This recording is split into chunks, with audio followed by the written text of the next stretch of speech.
கோதுமையா கலையா மூன்றாம் பாகத்தில் உங்களை சந்திப்பது கர்த்தருக்குள் நான் மகிழ்ச்சி அடைகிறேன். கோதுமை யார், கலை யார் என்று போன பகுதியில் நாம் பார்த்தோம். கோதுமை தேவனால் உண்டான ஊழியக்காரர்கள், கலை பிசாசினால் உண்டான ஊழியக்காரர்கள்.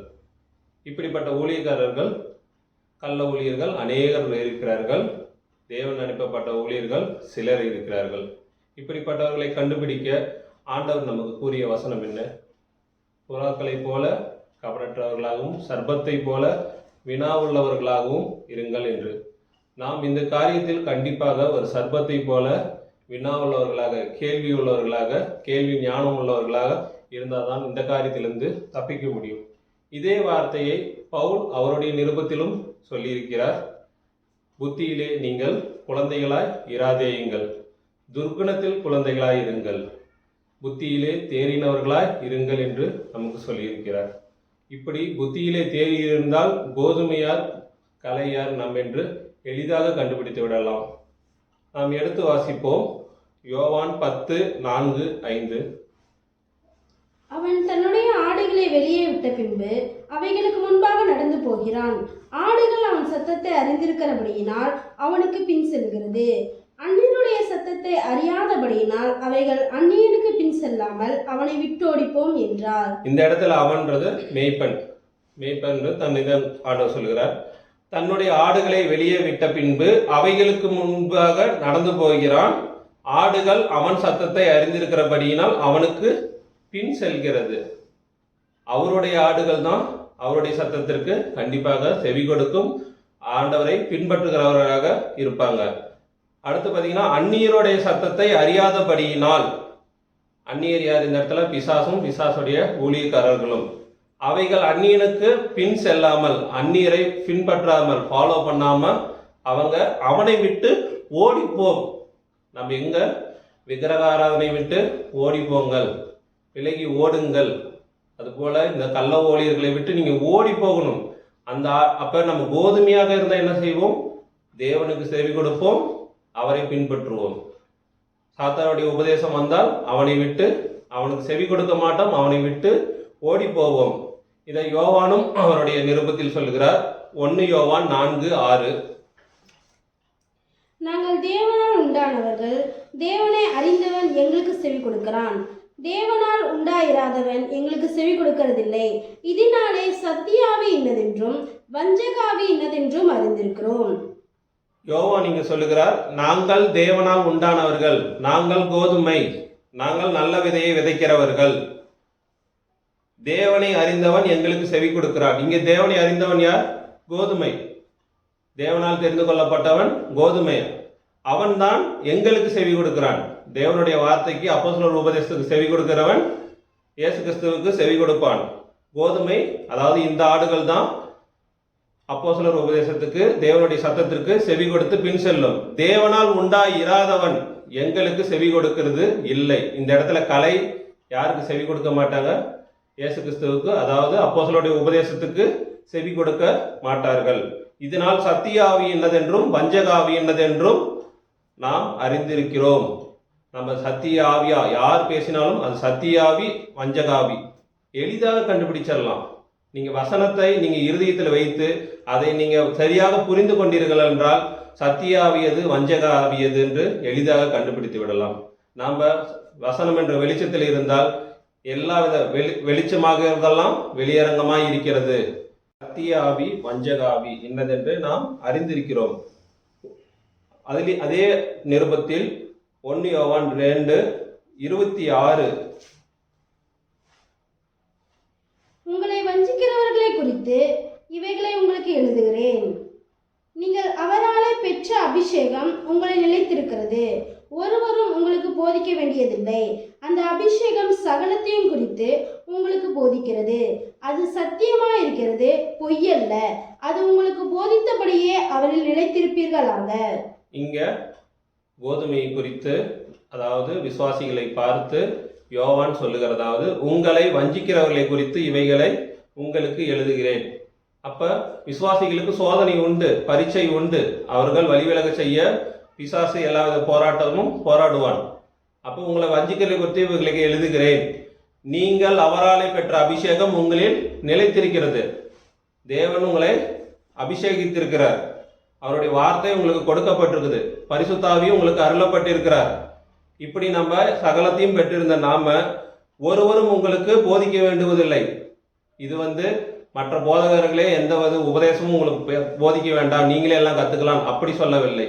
இது சரி தப்பு என்று யாரும் உங்களுக்கு பிரித்து காட்ட தேவையில்லை. அந்த அபிஷேகமே இது சரி இது தப்பு என்று உங்களுக்கு போதித்துவிடும். இதுதான் சரி, இது சரியான உபதேசம், இது சத்திய ஆவி, இது வஞ்சக ஆவி. இந்த அபிஷேகமே உங்களுக்கு போதித்துவிடும். அந்த அபிஷேகம் சகலத்தையும் குறித்து உங்களுக்கு போதிக்கிறது. அது சத்தியமாய் இருக்கிறது, பொய்யல்ல. அது உங்களுக்கு போதித்தபடியே அவரில் நிலைத்திருப்பாங்க. நமக்குள்ள சத்திய ஆவியானவர் இருக்கிறார். அவர் கொடுத்த அபிஷேகம் இருக்கிறது. அவர் சொல்லிய சத்திய வசனம் இருக்கிறது. இந்த வசனத்தை வைத்து நாம் இன்னதென்று கோதுமையா கலையா என்று பிரித்து பார்க்க கூடும். 1 கொரிந்தியர் 14:37-38 இங்கு பவுல் கொரிந்து சபைக்கு அங்கு எழுதுகிறார். சிலர் யூதர்களுடைய காரியங்கள், அதாவது யூதர்களுடைய கருத்துக்களை சிலர் அங்கீகரித்தபடியினால் அவர்கள் பவுலுடைய உபதேசத்தை சந்தேகித்தனர். அதற்கு பவுல் ஒரு காரியத்தை அங்க வெளிப்படுத்துகிறார் பாருங்க. ஒருவன் தன்னை தீர்க்கதரிசி என்றாவது ஆவியை பெற்றவன் என்றாவது எண்ணினால் நான் உங்களுக்கு எழுதுகிறவைகள் கர்த்தருடைய கற்பனைகள் என்று அவன் ஒத்துக்கொள்ள கடவன். ஒருவன் தன்னை தீர்க்கதரிசி என்றாவது ஆவியை பெற்றவன் என்றாவது எண்ணினால், ஒரு கோதுமை ஒரு விசுவாசி தான் பரிசுத்தாவியை பெற்றவன் என்று எண்ணி இருந்தால் நாங்கள் எழுதுகிறவைகள் கர்த்தருடைய கற்பனைகள் என்று அவன் ஒத்துக்கொள்ள கடவன். ஒரு விசுவாசி அப்போஸ்தலருடைய உபதேசம் தான் இயேசு கிறிஸ்துவின் உபதேசம் என்று அவன் ஒத்துக்கொள்வான். மற்றவர்கள் எல்லாம் அப்போஸ்தலர் உபதேசத்துக்கு எதிராக தான் செயல்படுவார்கள். அவர்கள் கலைகள். ஒரு கோதுமை எப்பயுமே அப்போஸ்தலர் உபதேசத்திலேயே நிலைத்திருக்கணும் என்று அவர்கள் எப்பொழுதுமே கருதுவார்கள். அப்படி ஒருவன் அறியாதவனாய் இருந்தால் அவன் அறியாதவனாய் இருக்கட்டும். அறியாதவனாய் இருந்தால் இந்த யாரு? சபைக்குள்ளேயே இருக்கிற ஒரு கலை. இவங்க என்னதான் உங்களுக்கு சொன்னாலும் அவங்க அறிந்து கொள்ள மாட்டாங்க, புரிந்து கொள்ள முயற்சி செய்ய மாட்டாங்க. இவர்கள் அறியாதவர்களாக இருந்தால் அறியாதவர்களாகவே இருக்கட்டும். அவர்கள் ஒரு நாள் நியாயந்தீர்க்கப்படும் பொழுது கோதுமையார் கலையார் என்று அவர்களுக்கு வெளிப்படுத்தப்படும். இன்னும் பார்த்தீங்கன்னா கோதுமை, அதாவது விசுவாசிகளுக்கு அதிகமாக எச்சரிப்பு வார்த்தைகள் அதிகமாக கொடுக்கப்பட்டிருக்குது. இன்னும் 2 காரியங்களை பார்த்துவிட்டு நம்ம கலைகளை குறித்து போகலாம். ரோமர் 16:17-18. சகோதரரே, நீங்கள் கற்றுக்கொண்ட உபதேசத்திற்கு விரோதமாய் பிரிவினைகளையும் இடரல்களையும் உண்டாக்குகிறவர்களை குறித்து எச்சரிக்கையாயிருந்து அவர்களை விட்டு விலக வேண்டும் என்று உங்களுக்கு புத்தி சொல்லுகிறேன். அன்றியும் சகோதரரே, நீங்கள் கற்றுக்கொண்ட உபதேசத்திற்கு விரோதமான பிரிவினையும் இடர்களையும் உண்டாக்குகிறவர்களை குறித்து எச்சரிக்கையாயிருந்து அவர்களை விட்டு விலக வேண்டும் என்று உங்களுக்கு புத்தி சொல்லுகிறேன். யாருக்கு? விசுவாசிகளுக்கு. அங்க ஆண்டவரால் அனுப்பப்பட்ட பவுல் அங்க சொல்லுகிறார், யாரை விட்டு விலக வேண்டும்? அப்போஸ்தலர் உபதேசத்துக்கு விரோதமாக எந்த ஒரு காரியம் வந்தாலும் நாம் அவர்களை விட்டு விலக வேண்டும். நமக்கு புத்தி சொல்லுகிறார்கள். இது எச்சரிப்பாக நாம் எடுத்துக்கொள்ள வேண்டும். பல இடத்துல எச்சரிக்கையா இருங்கள் என்று நமக்கு வலியுறுத்துகிறார்கள். அப்படிப்பட்டவர்கள் யாராக இருக்காங்க? அதாவது பிசாசினால் உண்டாக்கப்பட்ட ஊழியர்கள் எப்படிப்பட்டவர்களாக இருக்காங்க? அப்படிப்பட்டவர்கள் நம்முடைய கர்த்தராகிய இயேசு கிறிஸ்துவுக்கே ஊழியம் செய்யாமல் தங்கள் வயிற்றுக்கே ஊழியம் செய்து நய வசனிப்பினாலும் இச்சக பேச்சினாலும் கபடமில்லாதவர்களுடைய இருதயங்களை வஞ்சிக்கிறவர்களாய் இருக்கிறார்கள். அப்படிப்பட்டவர்கள் நம்முடைய கர்த்தராகிய இயேசு கிறிஸ்துவின் ஊழியம் செய்யாமல் தங்கள் வயிற்றுக்கே ஊழியம் செய்து, அவர்கள் இயேசு கிறிஸ்துவின் ஊழியக்காரர்கள் அல்ல. இங்கே அநேக கள்ளப்போதர்கள் இயேசு கிறிஸ்துவின் ஊழியக்காரர்கள் அல்ல, தங்கள் வயிற்றுக்கு தான் ஊழியம் செய்து கொண்டிருக்கிறார்கள். அவங்க நயவசனிப்பு இச்சக பேச்சு. கர்த்தர் உங்களை மென்மேலும் ஆசீர்வதிப்பார், உங்களை வாளாக்காமல் தலையாக்குவார், உங்களை மேன்மைப்படுத்துவார், இனி உங்கள் தீங்கை காணாதிருப்பாய், உங்கள் குடும்பத்தில் இருக்கிற பிரச்சனைகள் மாறும் அப்படி என்று ஒரு நயவசனிப்பு சொல்லும் பொழுது நல்ல வார்த்தை சொல்லுகிறார் அப்படி என்று எல்லாரும் அவரை நாடி செல்வார்கள். இல்லை இப்படி இருக்கக்கூடாது அப்படி இருக்கக்கூடாது, ஆண்டவருக்கு பிரியமா வாழணும்னு சொல்லி கடிந்து கொள்ளும் பொழுது அவரை யாரும் நாடி போக மாட்டாங்க. மனுஷருக்கு பிரியமாக பேசும்பொழுது தான் மனுஷர் அவர்களை நாடி போவார்கள். இப்படி கபடு இல்லாதவர்களுடைய இருதயங்களை இவங்கள் எளிதாக வஞ்சித்து விடுவார்கள். அவங்களுடைய நயவசனிப்பும் அவங்களுடைய பேச்சும் அவர்களுக்கு பிடித்துவிடும். அப்ப என்ன பண்ணுவாங்க, இவங்களும் கர்த்தருடைய ஊழியக்காரங்கள் என்று அவங்க நினைத்து அவர் கோதுமையோடு சேர்ந்து கலையோடு சேர்ந்து அவர்களும் கலையாக மாறிவிடுவார்கள். இதைதான் அப்போஸ்தலர் பவுலும் அவருடைய அப்போஸ்தலர் நடபடிகளில் அவருடைய வாழ்க்கையிலையும் எபேசு சபைக்கு எச்சரித்து சொல்லும் பொழுது ஒரு காரியத்தை சொல்லுகிறார். அப்போஸ்தலர் நடபடிகள் 20, 29, 30. அங்க 3 வருஷ காலமாக அப்போஸ்தலர் பவுல் எபேசு சபைக்கு அநேக காரியங்களை குறித்து புத்தி சொல்லிக் கொண்டிருந்தார். படிங்க 29. நான் போன பின்பு மந்தையை தப்பவிடாத கொடிதான ஓநாய்கள் உங்களுக்குள்ளே வரும். உங்களில் சிலர் எழும்பி சீஷர்களை தங்களிடத்தில் இழுத்துக் கொள்ளும்படி மாறுபாடானவைகளை போதிப்பார்கள் என்று அறிந்திருக்கிறேன். நான் போன பின்பு, பவுல் போன பின்பு மந்தையை தப்பவிடாத, மந்தை யாரு? ஆடுகள் தப்பவிடாத கொடிதான ஓநாய்கள் உங்களுக்குள்ளே வரும். இது நமக்கு சோதனை, நமக்கு இடரல் உண்டாகும், நமக்கு பிரச்சனை உண்டாகும். நம்ம திராணிக்கு மேல அவர் சோதிக்க மாட்டார். நம்ம திராணிக்கு தக்கதாக சோதனைக்காரர்கள் இவங்களாம். அப்படி ஓநாய்கள் என்ன பண்ணுவாங்க, மாறுபாடானவைகளை போதித்து சீஷர்களை தங்களிடத்தில் இழுத்துக் கொள்வார்கள். பிசாசு தான் இழுத்து கொள்ளும். அப்ப அந்த கலைகள் என்ன பண்ணும், உங்களை வஞ்சித்து உங்களையும் கலையாக மாத்துக்கும், தேவனுக்கு விரோதமாக மாறும். உங்களிலும் சிலர் எழும்பி, அப்ப ஏற்கனவே விசுவாசிகளாக இருக்கிறவர்களே என்ன ஆவாங்க, சிலர் விசுவாச துரோகம் செய்து விசுவாசத்தில் வஞ்சிக்கப்பட்டு அவர்கள் விசுவாசத்திற்கு விரோதமாக செயல்பட ஆரம்பிப்பாங்க. அவர்களே செய்து அவர்கள் சீஷர்களை தங்களிடத்தில் இழுத்துக்கொண்டு மாறுபாடானவர்கள் போதிப்பார்கள் என்று அறிந்திருக்கிறேன். கண்டிப்பா இது நடக்கும் என்று பவுலுக்கு தெரியும். அதனாலதான் அவர் கண்ணீரோடு அந்த காரியத்தை அங்க எபேசு மூப்பர்களுக்கு அறிவித்துக் கொண்டிருக்கிறார். அதுலயே 32வது வசனம் படிங்க. இப்பொழுதும் சகோதரரே, நீங்கள் பக்தி விருத்தி அடையவும் பரிசுத்தமாக்கப்பட்ட அனைவருக்குள்ளும் உங்களுக்கு சுதந்திரத்தை கொடுக்கவும் வல்லவராய் இருக்கிற தேவனுக்கும் அவருடைய கிருபையுள்ள வசனத்துக்கும் உங்களை ஒப்புக் கொடுக்கிறேன். முதல்ல நீங்கள் சகோதரரே பக்தி விருத்தி அடையணும். பக்தி விருத்தி என்றால் ஆவிக்குரிய வளர்ச்சி அடையணும். அந்த ஆவிக்குரிய வளர்ச்சிக்கு எவ்வளவு தூரம் பிரயாசப்படணும் அவ்வளவு தூரம் பிரயாசப்பட வேண்டும். அதற்காக தேவனுக்கும் அவருடைய கிருபையுள்ள வசனத்துக்கும் உங்களை ஒப்பு கொடுக்கிறேன். இந்த வசனத்துக்குள்ள ஒப்பு கொடுத்துட்டு போறேன், இந்த வசனத்துக்கு மீறி எதுவும் செயல்பட்டாங்கன்னா இல்ல மாறுபாடானவங்களை போதித்தாங்கன்னா அவங்களை விட்டு விலகுங்க, அவங்களை விட்டு ஓடிப்போங்கள் என்று அவர் அங்க எபேசு சபை மூப்பர்களுக்கு எச்சரித்தார். அவர்களுடைய விசுவாசிகளுக்கும் போய் சொல்லுங்கள் என்று அங்க அனுப்பினார். இங்க கலைகள், அதாவது தேவனால் தெரிந்து கொள்ளப்படாதவர்கள், தேவனை அறியாதவர்கள், அந்நியருடைய சத்தத்துக்கு செவி கொடுக்கிறவர்கள், அவர்களை குறித்து பவுல் 2 தீமோத்தேயு 3:7 என்ன சொல்லுகிறார் பாருங்க. எப்போதும் கற்றாலும் ஒருபோதும் சத்தியத்தை அறிந்து உணராதவர்களாய் இருக்கிற பெண் பிள்ளைகளுடைய வீடுகளில் இப்படிப்பட்டவர்கள் நுழைந்து அவர்களை வசப்படுத்திக் கொள்ளுகிறார்கள். எப்போதும் கற்றாலும், எப்போதும் அவங்க பைபிள் படித்தாலும், எப்போதும் அவர்கள் போதிக்கப்பட்டாலும் அவர்கள் சத்தியத்தை அறியாதவர்கள் என்று சொல்லவில்லை. அவர்கள் சத்தியத்தை அறிந்தவர்கள். ஆனா அறிந்து எப்படி இருப்பாங்க, உணராதிருக்கிற, அதை புரிந்து கொள்ளாதிருக்கிற பெண் பிள்ளைகளுடைய வீடுகளில், பெண் பிள்ளைகள் மாத்திரமல்ல, இங்க அநேக ஆண்களும் அங்க எளிதாக உணராம இருக்கிறாங்க. இப்படிப்பட்டவர்கள் நுழைந்து அவர்களை வசப்படுத்திக் கொள்வார்கள். இப்படி சத்தியத்தை அறிந்து உணராதிருக்கிறவர்கள் யார்? அவர்கள் சத்தியத்தை அறிந்திருக்கிறார்கள் ஆனால் உணரவில்லை. அப்படி என்றால் அவர்கள் கலைகள். அவர்களை ஈஸியாக வசப்படுத்திக் கொள்ள கூடும். அவர்கள் எளிதாக சாத்தானுடைய பேச்சுக்கு, அந்நியனுடைய சத்தத்துக்கு அவர்கள் செவி கொடுத்து அந்நியருக்கு பின்னாடி போகும். அந்நியருடைய அந்த பங்கை அவர்களும் அடைவார்கள். அதிலே 4வது அதிகாரம் 3, 4 இந்த கலைகள் இன்னொரு காரியத்தையும் செய்யும் பாருங்க.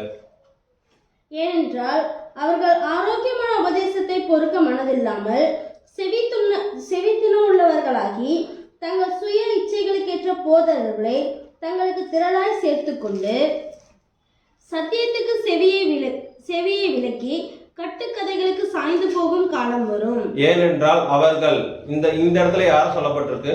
விசுவாசிகள். அவங்க ஆடுகள், அந்த மந்தையில் இருக்கிற ஆடுகள். அவர்கள் கலைகளாக இருக்கிறார்கள். அதாவது செம்மறியாடு வெள்ளையாடுன்னு சொல்லப்படுற மாதிரி இவர்கள் வெள்ளாடு, இவர்கள் கலைகள். அவர்கள் ஆரோக்கியமான உபதேசத்தை பொறுக்க மனதில்லாமல், ஆரோக்கியமான அப்போஸ்தலர் உபதேசத்தை அவர்கள் கேட்க மனதிருக்காது. அவர்கள் செவித்திணர் உள்ளவர்களாகி தங்கள் சுய எச்சரிக்கையற்ற போதகர்களை, அவர்கள் பூமியில உலகத்தை சார்ந்த உலகத்தை குறித்ததான காரியத்தில் அவர்கள் அதிக நாட்டம் கொண்டிருப்பார்கள்.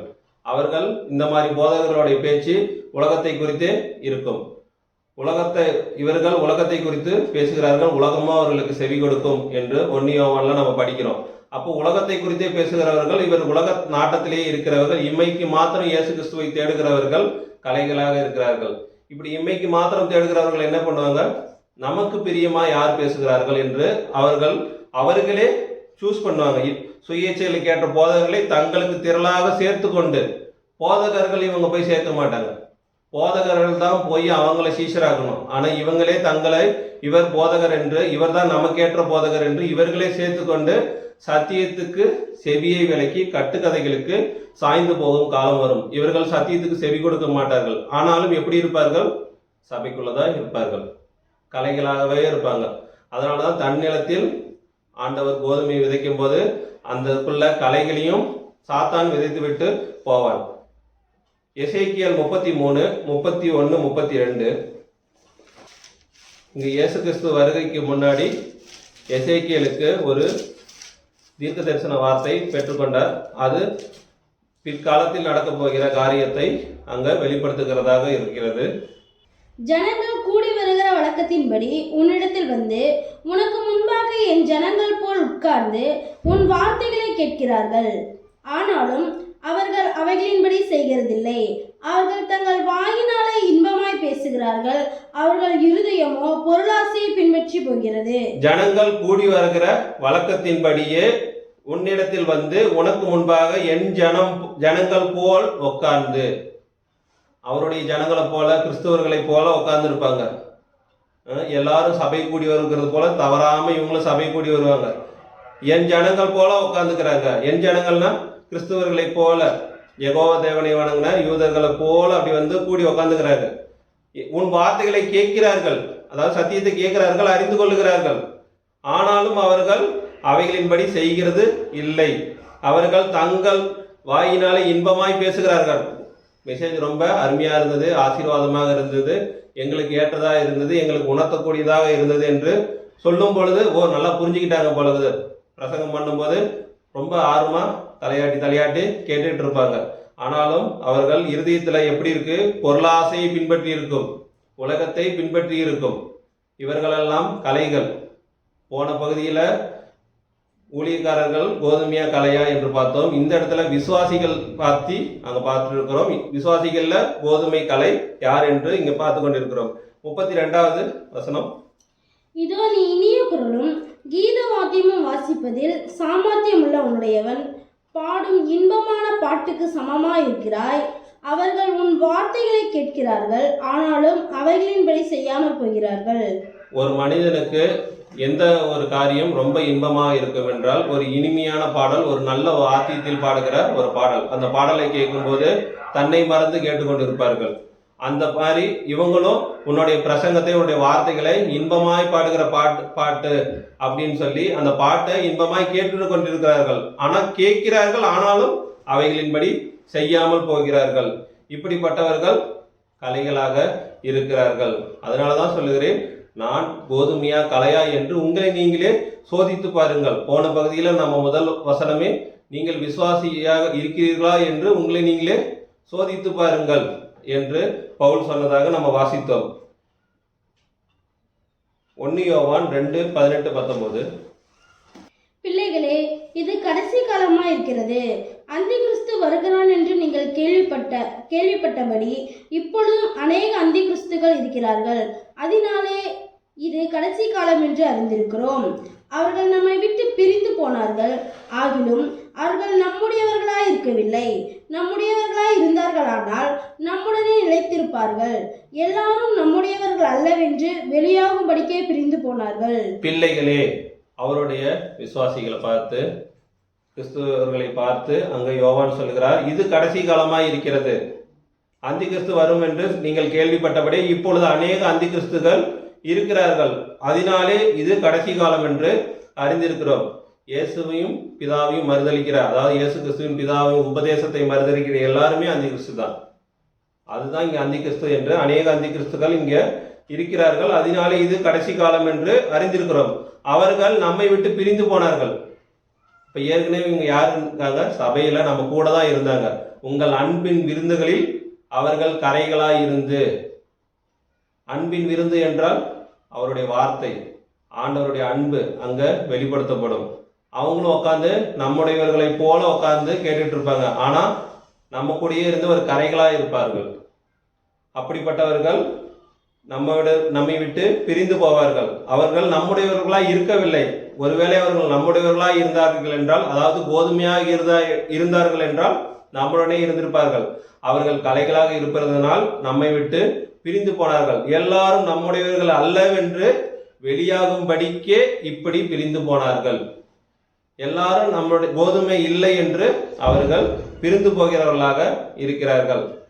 2 பேதுரு 2:1-3 இந்த 2வது அதிகாரம் ஃபுல்லாக பார்த்தீங்கன்னா கள்ள போதகர்களை குறித்து எச்சரிக்கையாக இருக்கும்படி அங்கே பேதுருவும் சொல்கிறார். கள்ளத்தீர்க்கதரிசிகளும் ஜனங்களுக்குள்ளே இருந்தார்கள். அப்படியே உங்களுக்குள்ளும் கள்ள போதகர்கள் இருப்பார்கள். அவர்கள் கேட்டுக்கு எதுவான வேத பொருட்களை தந்திரமாய் நுழைய பண்ணி தங்களை கிரயத்துக்கு கொண்ட ஆண்டவரை மறுதலித்து தங்களுக்கு தீவிரமான அழிவை வருவித்துக் கொள்ளுவார்கள். கள்ள தீர்க்கதரிசிகள் ஜனங்களுக்குள்ளே இருந்தார்கள். எப்ப? பழைய ஏற்பாட்டு காலத்துல யூதர்களுக்குள்ள அவங்க கள்ள தீர்க்கதரிசிகள் அநேகர் இருந்தார்கள். அப்படியே உங்களுக்குள்ளும் கள்ள போதகர்கள் இருப்பார்கள், கலைகள் இருப்பார்கள், பிசாசினால் அனுப்பப்பட்டவர்கள், பிசாசினால் உண்டானவர்கள் இருப்பார்கள். இது எவ்வளோ தெளிவாக எல்லா வசனத்தையும் எடுத்து காமித்து கொண்டே இருக்கலாம். நம்ம எவ்வளோ ஜாக்கிரதை உள்ளவர்களாக இருக்க வேண்டும். அவர்கள் கேட்டுக்கு ஏதுவாக வேத பொருட்களை, கேட்டுக்கு போகிற வழியோ வழி அகலமும் விசாலமாக இருக்குது. அநேக கள்ளப்போதர்கள் ஈஸியாக யார் பின்பற்றீங்களோ எல்லாருமே கேட்டுக்கு தள்ளுகிறவர்களாக தான் இருக்கிறாங்க. சிலர் மட்டும்தான் நெருக்கமான வாசல், சில போதகர்கள் மட்டும்தான் இடுக்கமான வாசல்ல, அதாவது ஆரோக்கியமான உபதேசம், அப்போஸ்தலர் உபதேசம் பேசுகிறவர்கள். அந்த வழியா நீங்க உட்பிரவேசிக்க பிரயாசப்படுங்கள். ஆண்டவர் நம்ம கிட்ட கேட்கறது என்ன? இடுக்கமான வாசல் வழி எது? பரலோகத்துக்கு போற வழி எது? அவர் சொன்ன உபதேசம், அதை குறித்து அதனை நோக்கி போகணும். கேட்டுக்கு போற வாசலோ விசாலமா இருக்கிறது. அநேக போதகர்கள் இருக்காங்க. எங்க போனாலும் குருடனுக்கு வழிகாட்டுவது போல 2 பேருமே குழியில் விழுகிறவர்களாக மாறிவிடுவார்கள். இவர்கள் எப்படி இருக்காங்க? வேத பொருட்களை தந்திரமாய் நுழைய பண்ணி, அவர்களும் பிசாசு போல எப்படி இயேசு கிறிஸ்துக்கிட்டே பேசி, இந்த வசனத்தையே பேசி, இங்க தாளகுதியும் உம்முடைய தூதர்கள் உண்மை தாங்குவார்கள் என்று சொல்லி, அவன் எப்படி வேதத்தை புரட்டி இயேசு கிறிஸ்துக்கிட்டேயே சோதித்தானோ, உங்ககிட்டயும் அதே தந்திரமான வார்த்தைகளை பேசி தங்கள் கிரயத்துக்கு கொண்ட ஆண்டவரை மறுதலித்து தங்களுக்கு தீவிரமான அழிவை வருவித்துக் கொள்வார்கள். ஆண்டவரை மறுதலிக்கிறதுனா, ஆண்டவர் யாரு? வார்த்தை. வார்த்தை யாரு? ஆண்டவர். வார்த்தை தேவனாய் இருந்தது. ஆண்டவரை மறுதலிக்கிறது என்றால் அவருடைய உபதேசத்தை, அவர் வார்த்தையை மறுதலிக்கிறவர்கள். அவர்கள் சத்தியத்தை மறுதலிக்கிறவர்கள். சத்தியத்தை மறுதலித்து தங்களுக்கு தீவிரமான அழிவை வருவித்துக் கொள்வார்கள். 3வது வசனம், பொருளாசையுடையவர்களாய் தந்திரமான வார்த்தைகளால் உங்களை தங்களுக்கு ஆதாயமாக வசப்படுத்திக் கொள்ளுவார்கள். பூர்வ காலம் முதல் அவர்களுக்கு விதிக்கப்பட்ட ஆக்கினை அயர்ந்திராது, அவர்களுடைய அழிவு உறங்காது. பொருளாசை உடையவர்கள் இவர்கள், எப்பயுமே பண ஆசை பிடித்தவர்கள் இவங்க. அதனால அவர்களுக்கு தேவையான தந்திரமான வார்த்தைகளால், எங்ககிட்ட நீங்க கொடுத்தீங்கன்னா, கர்த்தருக்கு விதைச்சிங்கன்னா உங்களுக்கு நிறைய கிடைக்கும், உங்களுக்கு ஆசீர்வாதம் வேணுமா கர்த்தருக்கு விதைங்க, எங்களுக்கு விதைங்க, சர்ச்சை கட்டுறதுக்கு நிறைய காசு கொடுங்க, எவ்வளோ காசு கொடுக்குறீங்களோ, 1 மூட்டை நெல் விதைச்சா அதுக்கேற்ற பலன் தான் உங்களுக்கு கிடைக்கும், 10 மூட்டை நெல் அதுக்கேற்ற பலன் தான் கிடைக்கும் என்று இப்படி தந்திரமான வார்த்தைகளை சொல்லி உங்களுக்கு பண ஆசையை, உங்களுக்கு தாங்களே பொருளாசை உடையவர்கள், உங்களுக்கும் பொருளாசையை தூண்டி, நம்ம இவங்களுக்கு கொடுத்தா நம்மளும் பெரிய பணக்காரராயிருவோம் அப்படி என்று எண்ணி உங்களை அப்படி தந்திரமாக பிடிப்பார்கள். தங்களுக்கு ஆதாயமாக வசப்படுத்திக் கொள்வார்கள். நீங்க பணக்காரர்களையும் இல்லையோ உங்ககிட்ட தந்திரமா சொல்லி அவர்கள் நல்ல ஆடம்பரமான வாழ்க்கையை வாழ்ந்து கொண்டிருக்கிறார்கள். அப்படிப்பட்டவர்களுடைய அழிவு அயர்ந்திராது. அதே அதிகாரத்தில் 14வது வசனம் பாருங்க. இவர்கள் எப்படிப்பட்டவர்கள்?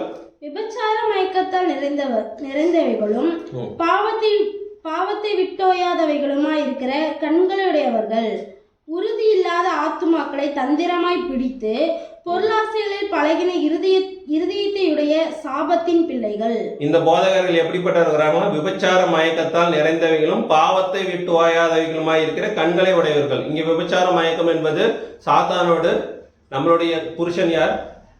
மணவாளன் யார்? இயேசு கிறிஸ்து. சாத்தான் அந்நியன், அவனோடு தொடர்பு வைத்திருக்கிறவர்கள் யாரு? ஆவிக்குரிய விபச்சாரம். அப்ப அவனோட உபதேசத்தை நம்ம அங்கீகரிக்கும் போது இவர்கள் அந்த தந்திரமான உபதேசங்களை அவங்க நாடி விரும்பி அதை சேர்ந்தா இவர்கள் விபச்சார மயக்கத்தால் நிறைந்தவர்களும் பாவத்தை விட்டு ஓயாத கண்களை உடையவர்கள். இவர்கள் யாரை பிடிக்கிறார்கள்? உறுதியில்லாத ஆத்துமாக்கள். சபைக்குள்ளேயே உறுதியில்லாத ஆத்துமாக்கள் யாரு? இந்த சத்தியத்தை அறிந்து உணராது இருக்கிறவர்கள், இந்த உறுதியா அவருடைய விசுவாசத்துல உறுதியா இல்லாதவர்கள், அவருடைய உபதேசத்தில் உறுதியா இல்லாதவர்கள், முடிவு பரியந்தம் நிலைத்திராதவர்கள். அவர்கள் எளிதாக எப்படி தந்திரமாய் பிடித்து பொருளாசைகளில் பழகின இருதயத்தோட சாபத்தின் பிள்ளைகள். இவர்களெல்லாம் கலைகள்.